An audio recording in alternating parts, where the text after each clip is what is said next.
Okay, the next item on the agenda relates to the new guidelines and procedures for undertaking trials under Section 38 of the Roads Act. I'm going to take the report largely as read and open up if there's any questions that anybody wants to bring to the floor. Brendan, I'll give you a couple of seconds sentences to introduce it. Just very briefly, I suppose, we, through various council questions, we've had, people, either residents groups or whatever, suggesting we trial X, Y, and Z across the city. So it's just to kind of highlight that there is a procedure which the Department of Transport came out, ministerial guidelines as set out under Section 38, and these are the guidelines now for how a trial will operate, and we're kind of flagging it too because it is quite different from what would normally happen. Okay, opening up to the floor, I have Jason, I have Councillor Pigeon, and I have Councillor Monaghan online. If anyone else wants to indicate, please do. Siobhan, and we'll go to Jason first. Yep, thank you for the report. A couple of things just jumped out at me. 14-day notice ahead of trials. I think there's a potential there to really antagonise communities who may be very vocal in opposition to these trials generally, but a 14-day notice could just poison the well, particularly around kind of concerns I've seen again and again and again, where they feel that there's a lack of engagement ongoing with the council. So if we can have a rethink about that as a policy internally, that would be really good. And then just a question about how responses will be collated throughout the trial. Does that happen on an ongoing basis, or do we wait till the last kind of 4 to 8 weeks is indicated, the cutoff there? Because it'd be great to get that kind of update, even particularly for the elected members on an ongoing basis. Thank you. Thanks. I'm going to go to Councillor Monaghan next, and then Siobhan as members, and then come back to you, Councillor Pitt. Thanks very much. It's just a 4-page document that just, it seems so dull, and it's actually so inspiring. It's just, I'm so happy to see this. We just need to see it rolled out. This is probably something that will have more to do with the active travel programme, but I'm wondering where we might see this actually implemented, and maybe Chris can talk about that later, but can we see it on the Strand Road? Can we see it in places like Collins Avenue? Can we see it in the Clonshop to Artane roundabout area? It's a brilliant document. It screams common sense, and thank God for this. We need to see this implemented from now on. Thanks very much. Thanks, Siobhan. Yeah, likewise, it's a very promising document. My question is very short and simple. Is there any mechanism or procedure that would allow for changes during the trial period if issues arise?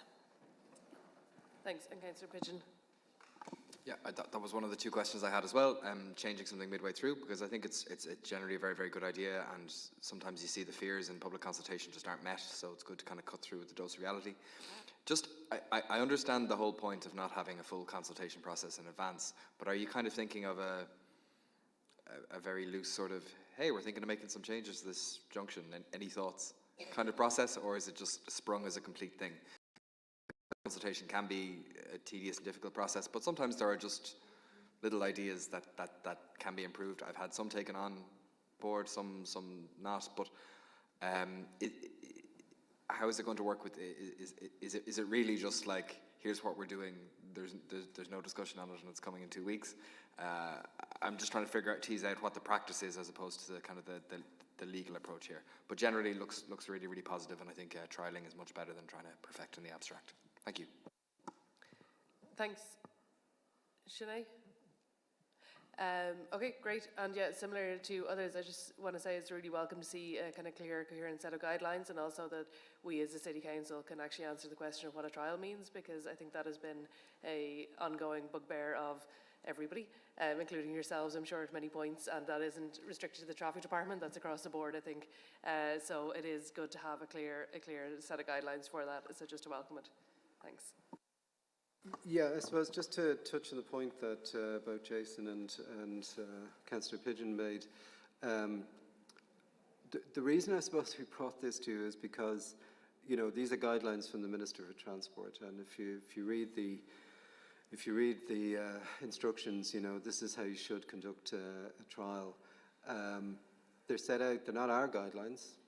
They're set out by the Department of Transport, and it is quite something we're probably going to struggle with a bit, because if you follow the guidelines, which are based on the experimental traffic orders in the UK, really, I suppose, you know, the idea is that you don't do the long consultation, you don't do all that. What you do is you say, here's the idea, here's what we're putting in, we put it in on a temporary basis, and we collect the responses during that trial period, with the intention that at the end of the trial can either be removed, it can be amended, it can be made permanent. So rather than, if you like, I suppose, not every scheme and not everything you're doing is suitable for a trial. That's the first thing we can say. And normally we'd only be trialling something if there's a high degree of uncertainty about it. So it is something we're grappling with as well, because if we follow the guidelines, which we're bound to do, then that's exactly what we're doing. We're saying 14 days, we're telling people we're doing X, Y, and Z. So it's a kind of a difficulty for us, which we're kind of exploring. But if we do a normal Section 38, there's normally the non-statutory consultation process, but that's for a permanent scheme. This is really saying that if we're doing it as a trial basis, there's a different procedure that gets followed. We don't do what we normally do under a Section 38. And I suppose, look, they're the guidelines from the Minister. You know, the regulations are clear, this is what we should do. So I suppose that's why we just wanted to bring this report to you, to kind of flag those items to you. And I suppose as we hopefully start to use these guidelines on a number of projects, we'll start teasing those out. But we're not the ones that are not doing the consultation. We're following the guidelines. Okay, I know I'm repeating myself ad nauseum, but that's what we're doing. Claire, you might just touch on one or two of the other points that are raised very briefly. Yeah, that was most of it. But in terms of the responses and kind of feedback during the trial, I suppose the trial allows for kind of collecting responses in different manners. So there's a traditional, you know, online, postal and stuff like that, but it does allow for setting up forums with residents, business and things like that. So there is a bit of opportunity for kind of feedback at that stage on a more local level. So I suppose that's what's in there. When will we see it? Whenever, I suppose, a suitable project comes along, but it is there, so we do have that tool available to use now. And I think our understanding is that we can make kind of minor changes during the trial. You know, if something's not working, we can go and adjust something and things like that. That's it. Great, thanks folks. Okay, moving on to the next item on the agenda then is I'm going to take the NTA allocations 2026 and the active travel report and allocations 2026 and prioritisation of projects together. And I'm going to move just to the active travel team to initially, and then I think Brendan, through the NTA allocations piece, can identify any things that have not been addressed under the active travel one. So Chris Manzera is joining us online. So Chris, can I hand over to you? Thank you, Chair, and good evening to you all. Just to summarize the allocations for the Active Travel Program Office, and Brendan might touch on the overall allocation for Dublin City Council in terms of active travel and other projects. For the Active Travel Program Office, we have 28 million for 2026. And that is to cover 50 projects that are in various stages of development, from concept essentially to closing out the projects. 6 of those projects are at the tail end, such as Royal Canal Phase 3. We have 2 projects that still have a significant construction activity at the moment, which is Fitzwilliam Quay and the next phase of the Nassau Street scheme. The allocation will enable us to start construction on 13 projects, and that is 2 up from what we had expected to be able to do last year. And in addition to that, it will enable us to bring 6 projects through to the public consultation stage by the end of the year. So that's a high-level summary of our allocation and how we'll be utilizing it through the course of the year. Yeah, I suppose just to add then that, from the active travel allocation, the traffic department then has various different projects, pedestrian crossings, various different safe routes to school, various other items like that. We also then get an allocation through various other NTA funding streams, which is really around kind of bus connects, payment for staff, payment for some of the works we're doing in that, city centre transport plan implementation, public transport priority measures. The other thing I suppose we should point out is that one of the things that you'll see if you look at the overall allocations, not just the DCC ones, but if you look at the overall allocations, an allocation of 23 million to active travel projects which are being delivered by the Bus Connects projects. So it kind of shows where the various different funding is going at this stage. So we're happy to take any questions. Okay, I'll go to Siobhan first and then Jason. Thanks very much. I have a couple of questions. I'm wondering what is involved in the Strand Road active travel trial, which appears on the list. I'm sure I'm not the only one wondering that. I'm also curious about a line item called Cycling for Everyone. I'm just wondering what's included in that. I see there's 50,000 allocated to that. Thank you. Thank you. Jason? Yes, I might add to that to ask if we can use these new Section 38 guidelines if there is money for a Strand Road trial. A couple of questions I had specifically, secure cycle parking, 100,000. Is this the full value of the Henry Street and Grafton Street scheme, or is that just part funding that we are covering? What is Cycling for Everyone? 575,000 for the bike bunker scheme. Was this included in the funding previously when you'd signed the contract with Bleeper, or is that bonus funding? And if so, can we have a look at the €100 a year that cyclists have to pay for the bike bunkers? Because I still think that price is outrageous. And then finally, is the reduction over the last 2 years due to us not applying for funding, or that we're applying for funding and just not getting it? Thank you. Thanks. Robbie, hand up. Robbie, I'll come to you after Felton next. Thanks, Chair. Yeah, just to pick up on the funding of 36 million, which is a reduction on, I believe, 45 million from last year and 55 million the year before. So what effect will that have on the construction of projects this year, and just looking ahead to the year after and the year after that, will projects that were supposed to go to construction, sometime next year, be affected by knock-on impacts from not having enough funding this year? Yeah, if you could just expand on that, thank you. Thanks. I'll take online contributions from Councillor Monaghan, Councillor Conaghan and Robbie then. Thanks very much. Just in terms of some of the broader areas of expenditure there that's less clear, I was just wondering, the coastal works that take place along the coastal cycleway, the waterworks, and the fact it's been repeatedly closed for flooding related issues in the past month, will some of that money be diverted to ensure that the route stays open throughout the coastal works, and to ensure that potential flooding doesn't close the route?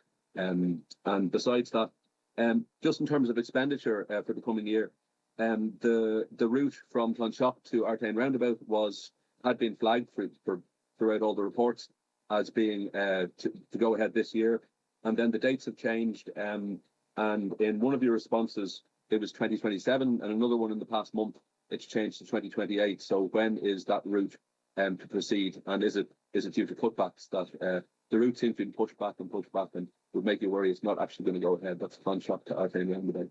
Thanks very much. Thanks. And Councillor Conaghan. Thanks, Chair.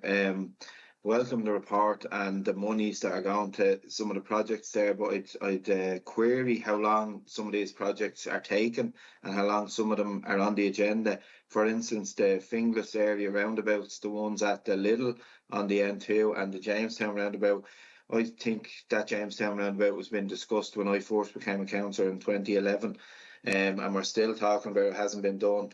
But the main query I have is the Cabra to Blanchardstown walking and cycle scheme, which is Capper Road to the Navan Road. And there's one section of this road which I've raised multiple times, as have other councillors. And we got the impression at one of the last council meetings, at one of the updates on active travel, that section of the road from Rathout Avenue down to, say, Westwood Road, so it was progressing way quicker than we thought, and I would imagine that 300,000 for that one section of road isn't enough. So I'm just wondering, could I get an update on that, please? I just think that if we're spending money on this scheme, that the most dangerous part of that road isn't being touched, and it looks like it's not on the agenda here. Thanks, Chair. Thanks. And then Robbie. Thanks, Chair. Just a very quick one. It's not very clear or transparent, the feedback on the input of DPROs on the consultation process. So while it does appear to be extensive, under General Comment number 7, paragraph 23 of the UNCRPD, it should be comprehensive, and it should be clear as to how each of the observations of DPROs have been considered and why they've either been rejected or accepted, etc. Thanks. Councillor Chu. Yeah, thanks, Chair. Just very quickly, Chris, this is a list on the appendix of the prioritised projects. Do you have a list of the ones that have been deprioritised and the reasoning behind them, of why? And are you comfortable in terms of your funding ask at the moment going forward in the next 2 quarters at least, in terms of projects that are listed here as a priority? Will they be completed? Thanks. Thanks, Councillor Pigeon. Yeah, the other questions were asked. Just one local one for me was the Grand Canal, the Blackhorse to Portobello one. It's not included in this list, so it seems like it's not going to go for public consultation this year. But I've been under the impression that it had been. And in the January active travel report given to the full council, it was listed as a priority project. I think designs are reasonably advanced there, so I'm just curious. That's not going for public consultation in this, or is this list not fully exhaustive? Thank you. Thanks. And Zoe, last contributor. Thank you. Regarding the network, are we designing for quality, value for money? It's just the longevity doesn't seem to be there. The work already completed on the North Circular Road, the Dorset to Amon Street, it's degrading really quickly. The new concrete paths aren't draining. The tarmac is just terrible, these huge bands. I would just like to maybe send on some pictures and discuss the matter further, just so we actually spend the money wisely and make sure that the materials that we use are suitable and they're going to stay. Thanks. Okay, I'm going to give you 4 minutes to answer. I think we'll let Chris answer first. Yeah, I'll bring in Chris as well. Just from my own side, I guess the only question I have is in relation to the significant reduction in NTA spending for active travel this year and where that leaves us, but that's been asked elsewhere. And also just there remains an outstanding piece, which is the quality of our road network and our cycle lane network, and the fact that we have potholes, poor quality footpaths, tree roots sticking up footpaths, and these things are more of a barrier to an active travel route than the sort of the big picture investment projects a lot of the time. And we haven't yet got the level of investment we need behind those kind of low level maintenance routes that are really going to help ensure the city public realm is of a good enough quality to allow access for everybody, and that remains a significant concern despite all the positive work going on in the bigger infrastructure projects. So Chris, 2 minutes for you and then 2 minutes for Brendan. Okay, thank you, Chair. I might just take them in reverse, Chair. Just in terms of funding and the reduction in funding, and that touches on to the earlier questions. What it means, first, I would say that overall, the investment for active travel for Dublin City is more or less in similar numbers as we outlined. 23 million is going to projects that are going to deliver over 15 kilometers under bus connects of our network. But it also means that over the course of the year, we have to manage our cash flow so that we can get through with the funding that we have. So the timing of our construction starts will reflect that. We would be hoping that next year our construction program we will inform the allocations that we might get next year, because in addition to these 13 construction starts, we would expect to have maybe one or two more projects being ready to go to tender, and that would include the Cabra to Blanchardstown scheme that Councillor Cunningham has indicated, and on that scheme we are including the 1 kilometer section from Westwood northwards in the design development. Councillor Chu, in terms of the overall list of projects and the ones that are lower priority, I can circulate the full list and the prioritization to members of the committee within the next week. I think I've covered Councillor Jose's question. Councillor Monaghan, in terms of the impact of the flood defense, so the closure of the cycle tracks and the car parks on the promenade are necessary, and it's as an emergency for safety reasons. Active travel don't have any influence on that. It is our colleagues in flood defense, Chris, but you sorry, also. Yep. I'm going to have to wind you up just because I need to Okay. bring Brendan back in. I'm just going to ask you to respond to everybody in writing if that's okay, and I do apologise for that, but I just, in fairness to the proposer of the motion, I do want to allow a few minutes for it. Okay, I think I've covered. There might be one or two more. I'll circulate the full responses in writing. Thank you, Chair. Yeah, thanks, Chair. So there was two questions asked about what cycling for everyone is. That is the bike hub in Eamon Cant Park, where there's accessible bikes that people can use, whether they're elderly, disabled, or otherwise impaired, and it allows them to experience cycling through the park, which is run by the bike hub and so on. Excuse me. There was a question about the bike bunkers. The money is additional, and look, we have to set the cost of the scheme for the maintenance. The funding is capital, not maintenance. So that's the reason why it's like that.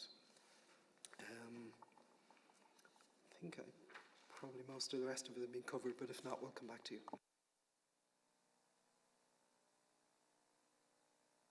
That's right. You have 30 seconds. I have 30 seconds. So if you had looked at the actual allocations for the last 4 years, there's been an allocation for the Strand Road trial. I suppose this year, with the judgment having been delivered, part of what we're doing is to have a look both with our flood defence people and also to look and see whether there is the justification to move to a trial, whether there is the rationale, whether it would meet the requirements that we have. So that's part of what the funding is for there. So there's no decision to make whether to do a trial or not to do a trial at the moment. But I suppose what we're pointing out is that if there is a trial to be done, it's the procedure that we've outlined, the guidelines from the Minister that will be used for that trial. Thanks.